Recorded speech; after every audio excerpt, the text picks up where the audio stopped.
मुंबईमध्ये फेमस असं काय असं तर पावभाजी.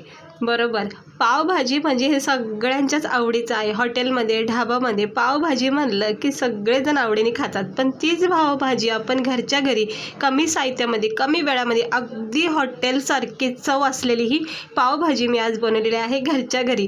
तिकडे बघू शकता मस्तपैकी अशी हॉटेल ढाबासारखी पावभाजी खूप सोप्या पद्धतीने मी बनवलेली आहे. तर व्हिडिओ पूर्ण बघा, आवडला तर लाईक करा आणि अशी पावभाजी घरच्या घरी तर तुम्ही नक्की करून एकदा ट्राय करा. हॉटेलमध्ये जाणं तर नक्की विसरतात. तिकडे बघू शकता आज आपण सिंपल पद्धतीने मस्त पावभाजी बनवणार आहोत.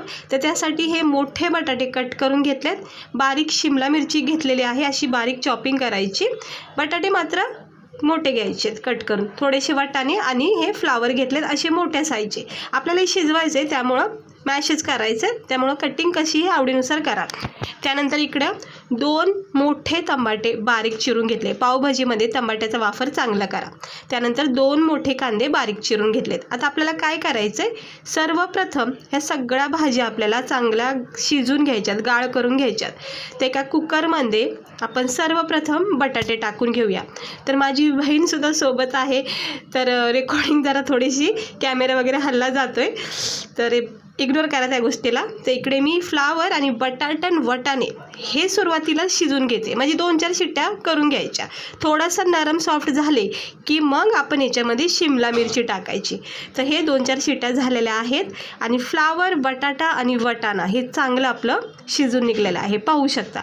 आता ह्या स्टेजवर आपण टाकायचं शिमला मिरची ना, फ्लावर बटाटा जे शिजून झालं की मग टाकायचं. थोडासा याच्यामधला क्रंचीपण आपल्याला खाता वेळेस जाणवलं पाहिजे, त्यामुळं शिमला मिरची नंतर टाकायची. आता हे सगळं साहित्य आपलं भाज्या शिजून झालेल्या आहेत. याला असं मॅशरने मॅश करून घ्यायच्या, सगळ्या भाज्या अशा मॅश करून घ्यायच्या. गरमागरम अशा कुकरमध्येच मी मॅश केल्या. तोपर्यंत कढाईमध्ये तेल आणि बटर मी इकडं तापून घेते. बटरचा स्वाद असला ना की पावभाजीची चव ही अप्रतिम लागते. तिकडे मी थोडंसं तेल आणि 2 चमचे बटर टाकलेलं आहे, अमूल बटर. जे पण बटर तुम्हाला आवडते ते इथे वापरा किंवा तूपसुद्धा टाकू शकता. तर बटर आणि तेल ह्याचं कॉम्बिनेशन केलं आहे मी, खूप छान चव येते. त्यानंतर आपण ह्याच्यामध्ये हे 2 मोठे जे बारीक कांदे चिरून घेतलेत ते टाकायचे. आता पावभाजी म्हणलं की याच्यामध्ये कांदे आणि स्पेशली टमाट्याचा वापर चांगला करा. रंग चांगला येतो, थोडासा आंबूसपणा लागतो, जो खायला मात्र मस्त वाटतो. तर कांदा थोडासा लालसर झाला की मग आपण याच्यामध्ये 1 चमचा अद्रक लसूणची पेस्ट टाकायची. हे बघा, अद्रक लसूणची पेस्ट टाकायची. कांदा थोडासा तांबूस झाला की मग याच्यामध्ये आपण ही अद्रक लसूणची पेस्ट टाकायची आणि थोडंसं मग याला पण परतून घ्यायचं. खूप मस्त पावभाजी घरच्या घरी तयार होते. आता हे 2 मोठे टमाटे मी बारीक चिरून घेतले, छोटे नाही मोठे घ्यायचे टमाटे. टमाट्याने भाजीला रंग पण चांगला येतो आणि दुसरी गोष्ट चव मस्त लागते. तर टमाट्याला जितकं होईल तितकं चांगलं असं नरम सॉफ्ट करून घ्यायचं. गॅस स्लोच करायचा, मीडियम करायचा. हे बघू शकता मस्त असे हे टमाटे आपल्याला आता 1-1.5 मिनटं परतून घ्यायचे, जोपर्यंत ह्याच्यामध्ये सॉफ्टपणा तयार होत नाही तोपर्यंत. हे बघा, आता ह्याच्यामध्ये ह्या स्टेजवर मी चवीनुसार मीठ टाकलं. इकडेच टाकून घ्यायचं मीठ, जितकं पण आपल्याला अंदाजे लागेल तितकं मीठ कांदा टमाट्यासोबतच परतून घ्यायचं. आणि मीठ टाकल्यामुळं कांदा टमाटासुद्धा लवकर परतलं जातं.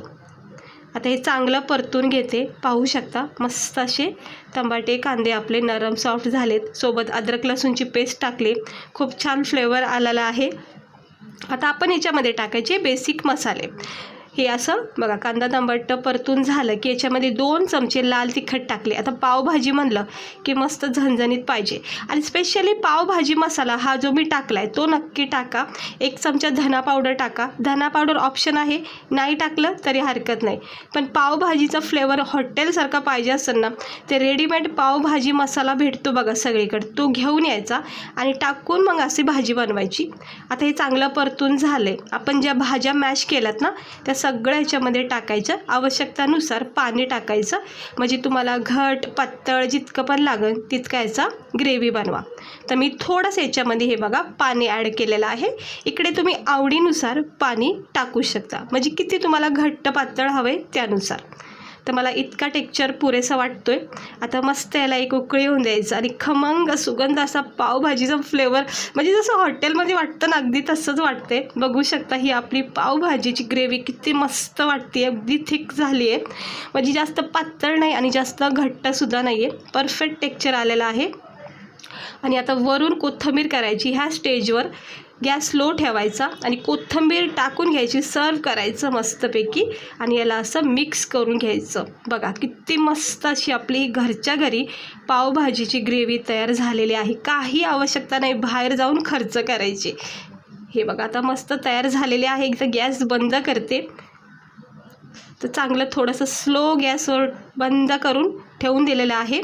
आणि इकडे एका पॅनमध्ये तवा आपला असतो त्याच्यामध्ये थोडंसं बटर आणि हा पावभाजीचा रस्सा असतो ना त्याच्यामध्ये 2 पाव असे भाजून घ्या.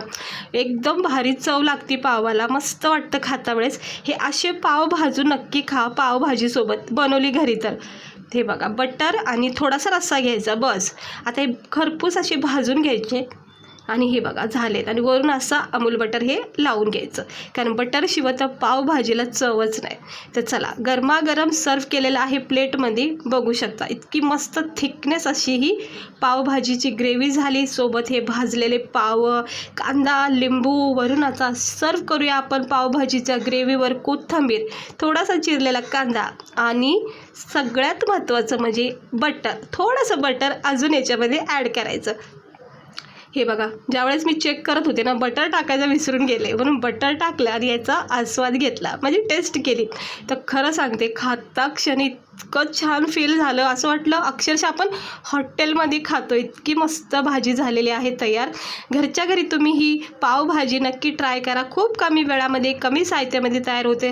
कुठलाही जास्त कुटाणा नाही ना जास्त भाज्याचा वापर केलेला आहे. अगदी सोप्या पद्धतीने, पण घरच्या घरी ही पावभाजी नक्की ट्राय करा.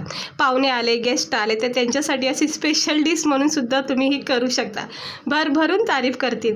आणि दुसरी गोष्ट म्हणजे कधीही खायचं मन झालं ते झटकीपट असं सिंपल पद्धतीने बनवा. तर चला भेटते मी तुम्हाला पुढच्या व्हिडिओमध्ये.